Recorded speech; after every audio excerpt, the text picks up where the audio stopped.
అటువంటి గొప్ప నాయకుడిని మరలా రాబోతున్నాడు చూడండి. మళ్ళీ గెలుస్తూ ఖచ్చితంగా. ఎందుకో దేవుడి మహిమ తీసుకొచ్చాడు.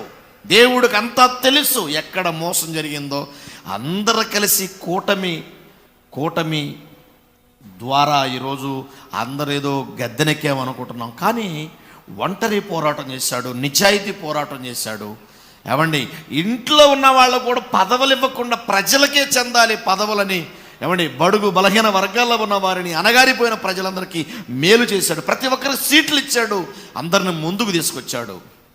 కడుపు నింపుకొని అంతకుముందు మరి రాచరిక వ్యవస్థలో గద్దెనెక్కిన వారు ఎంతో మందికి అవకాశం ఇవ్వలేదని మంట కలిగిన వాళ్ళు, కడుపు మంట పుట్టిన వాళ్ళు చేసిన స్వార్థపరులు ఈరోజు మరి ఓట్ల లెక్కింపులో 60 లక్షల ఈవీఎంలు ఏమైపోయినాయి? ఆ 60 లక్షలు 40 లక్షలు మాత్రం ఎందుకున్నాయి?